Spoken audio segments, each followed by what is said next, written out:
મારું નામ પ્રિયંકા છે. મારો પતિ મારા કરતા 4 વર્ષ નાનો છે, જેનું નામ ભાવેશ છે. હું પરણીને સાસરે આવી ત્યારે જ મને ખબર પડી ગઈ હતી કે મારા કરમ ફૂટ્યા છે, કારણ કે મારા પતિ ભાવેશને તો કંઈ પણ નહોતું આવડતું. અમે જાગતા રહ્યા, પણ તેનાથી સારી રીતે એકવાર પણ કામ ના થયું. મને તે ખૂબ જ દુઃખ થયું હતું. હવે આગળની કહાની સાંભળો. પ્રિયંકાનો પતિ વધારે કામ હોવાના કારણે તે ઘરની બહાર જ રહેતો હતો, પણ પ્રિયંકા તેના પતિ સાથે ફોન ઉપર ઘણીવાર વાતો કરતી હતી. દિવસે તો પ્રિયંકા તેની જેઠાણી સાથે સમય વિતાવી લેતી હતી, પણ તેને એકલા જલ્દી ઊંઘ આવતી નહોતી. ક્યારેક ક્યારેક તો એકલી પ્રિયંકાને સૂતા સૂતા એવા વિચાર આવતા કે મારો પતિ પણ મને તેમની સાથે શહેર લઈ ગયા હોત તો કેટલી મજા આવી જાત. તેના બાજુના રૂમમાંથી તેના જેઠ અને જેઠાણીના અવાજો આવતા હતા, જે પ્રિયંકાને વધારે વિવશ બનાવી દેતા હતા. એક દિવસની વાત છે, જ્યારે પ્રિયંકાની કમરમાં દર્દ થતું હતું.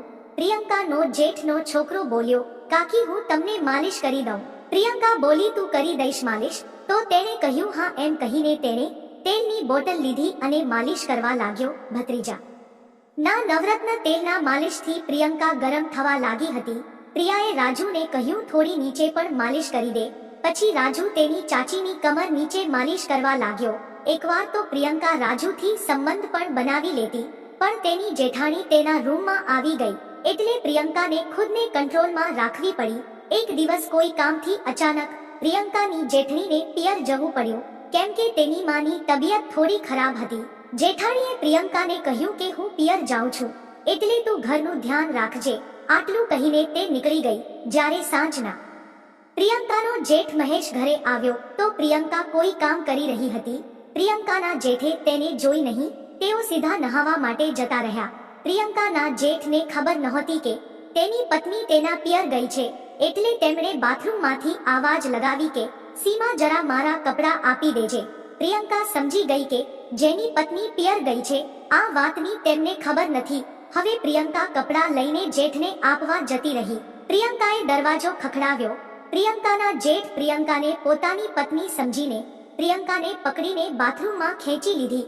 પ્રિયંકાના જેઠની આંખો બંધ હતી. પાણી પડતા પ્રિયંકા પણ ભીની ગઈ. તેને ખૂબ જ શરમ આવી રહી હતી અને નહાવાની તેને મજા પણ આવતી હતી. પછી અચાનક આંખો ખોલી તો પ્રિયંકાને જોઈને અચાનક તેને છોડી દીધી. પ્રિયંકા ભાગીને બાથરૂમની બહાર આવી ગઈ. એ તરત તેના કપડાં બદલ્યા અને જેઠ માટે ખાવાનું તૈયાર કરીને ટેબલ ઉપર મૂકી દીધું અને તે પોતાના રૂમમાં જતી રહી. પ્રિયંકાના જેઠ નાહીને બહાર આવ્યા અને ફરીથી સીમા સીમા કહેવા લાગ્યા. પ્રિયંકાને શરમ આવતી હતી, છતાં ધીમા અવાજે બોલી કે બેન પિયર ગઈ છે અને તમારું જમવાનું મૂકી દીધું છે. પ્રિયંકાનો જેઠ બોલ્યો, હા મને ફોન તો કર્યો હતો, પણ હું થોડો કામમાં હતો એટલે ફોન નહોતો ઉપાડ્યો. પછી બંનેએ સાથે ભોજન કર્યું. પ્રિયંકા આજે શરમાઈ રહી હતી અને જેઠ પણ ખાવાની મજા લેતા હોય એવી રીતે પ્રિયંકા સામું જ જોયા કરતા હતા. પછી ભોજન કર્યા પછી પ્રિયંકાનો જેઠ તેના રૂમમાં જતો રહ્યો. તે રાતે કંઈક એવું થયું જેનાથી પ્રિયંકાની જિંદગી સાવ બદલાઈ ગઈ અને તેના સૂના જીવનમાં ખુશીઓ આવી ગઈ. મિત્ર, વિડીયો પસંદ આવે તો વિડીયોને લાઈક અને ચેનલને સબસ્ક્રાઇબ જરૂર કરશો. ફરી મળીશું એક નવા વિડીયોમાં. ત્યાં સુધી આવજો.